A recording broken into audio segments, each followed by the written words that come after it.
buenas noches, señor Arce. Gracias por estar aquí. Bueno, directamente al grano. La salida de Antauro Humala, que para muchos es visto como el cuco, como una persona que podría tener mucho poder, ¿para usted qué es? Sin ningún afán de subestimar, en este momento Antauro Humala definitivamente que tiene un espacio político real en el país, por todo lo que ha representado. Pero seamos muy objetivos, más allá de la formalidad y la legalidad respecto a la redención de pena que cualquier reo, claro, que cualquier reo lo solicita y le puede corresponder. Acá el tema objetivo es la utilización política, porque en política no hay casualidades, Sol, y lo más importante en esta circunstancia es ver cuál es la intención detrás del gobierno. El gobierno está en una estrategia de polarización. Es una estrategia marxista de agudizar las contradicciones, de confrontar lucha de clases. Es de manual. No, pero es que es más que evidente. Y vemos en el Congreso de la República, por ejemplo, la falta de capacidad para arrinconar al Premier frente a esa convocatoria de confrontar al país. El Premier claro, es que confronta por un lado y cuando va al Congreso se pone en pose de santito. Pero ¿usted cree que la salida de Antauro Humala va a ser utilizada justamente para agudizar las contradicciones y crear más violencia? Definitivamente es parte de una narrativa, porque en este momento el escándalo es la corrupción del gobierno. Esta semana vamos a ser testigos cómo la Fiscalía va a mostrar ante el Poder Judicial toda la tesis de la organización criminal que se ha armado en Palacio de Gobierno para ganar licitaciones, para favorecer temas particulares, familiares, personales. Frente a ese escenario, evidentemente en el caso de Antauro legalmente le correspondía salir en julio. ¿Por qué no salió en julio? ¿Y por qué sale ahora justo en agosto cuando probablemente la familia directa del presidente esté involucrada? Esto... En política no hay casualidades y mi lectura además es que... ha habido un acercamiento, se han registrado visitas del señor Virgilio Acuña, que está en este momento, digamos, cercano a Antauro Humala, pero en términos de poder, el comportamiento de Antauro Humala, independientemente de que ha estado preso, ha tenido un comportamiento político y sus huestes, por llamarlas de alguna manera, van de un lado a otro, ¿no? En algún momento se les ha visto ofrecerse al señor López Aliaga, por ejemplo.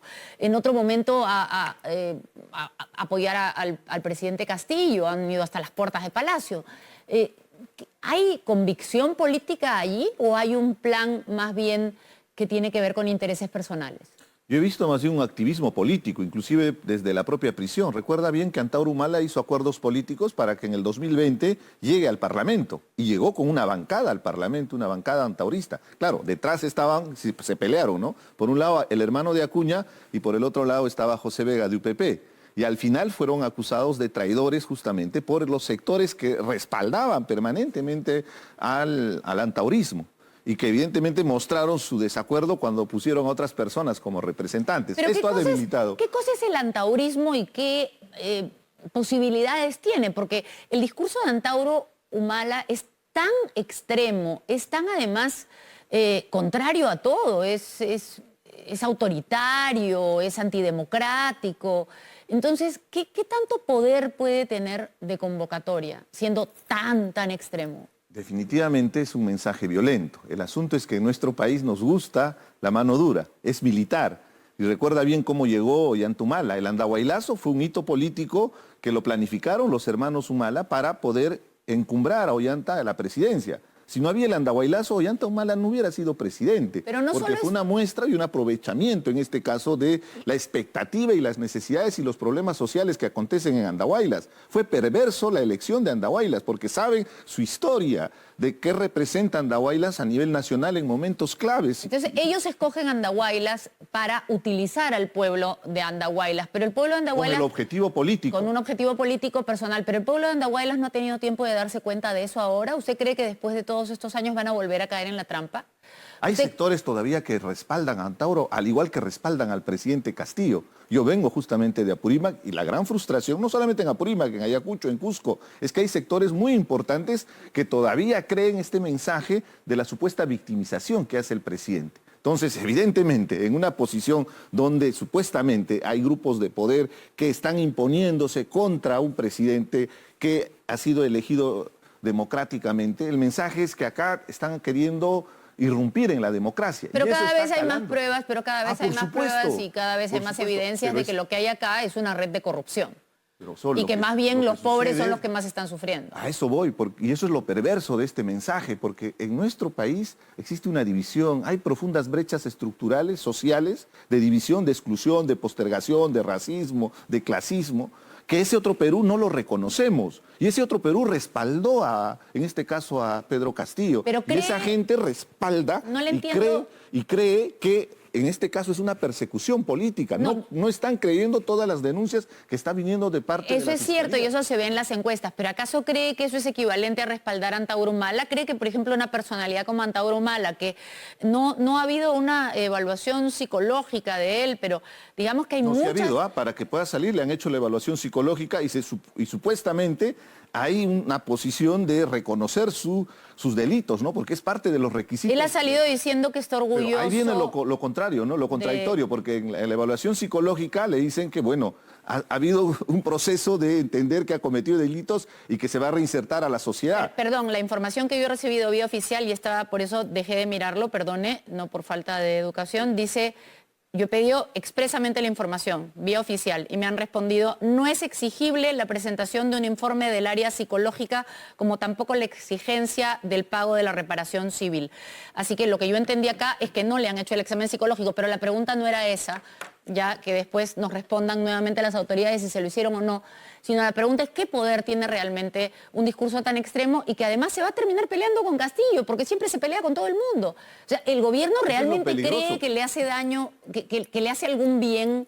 En este momento para la narrativa le sirve, porque evidentemente cambia la corriente de opinión, pero esto es una bomba de tiempo.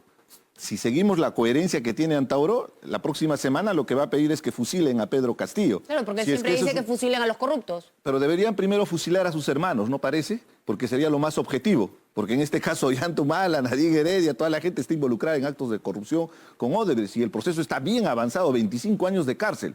Prohibido olvidar pueblo peruano. O sea, ya conocemos quiénes fueron los Humala, con toda la objetividad, con todos los antecedentes. Ellos llegaron con un discurso de reivindicación.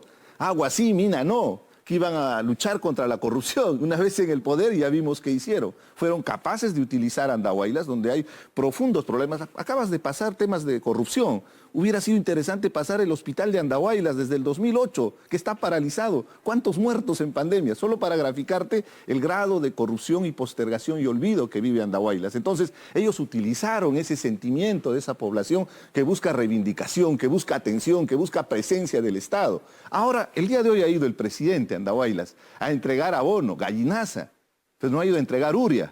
¿Por qué no le cuentan que el presidente no puede licitar la uria porque hay coimas de por medio? Ya una empresa brasileña había ganado, pero estaban queriendo cobrar la coima.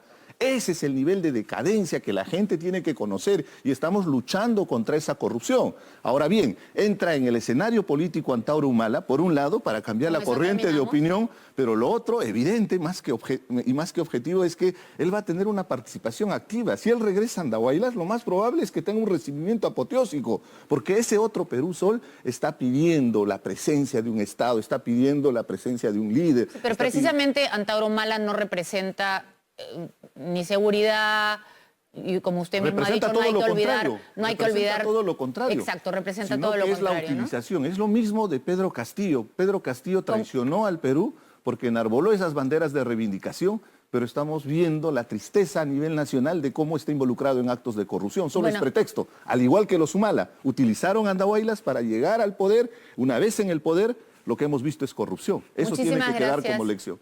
Muchísimas no ayudemos a sumar el mito. Ojalá ojalá que esto que haya dicho no ayude a sumar el mito, más bien ojalá que la población se dé cuenta que muchas veces tratan de utilizarlos y que mejor es creer a las evidencias, que es lo que nosotros les presentamos cada semana. Muchas gracias, señor Arce.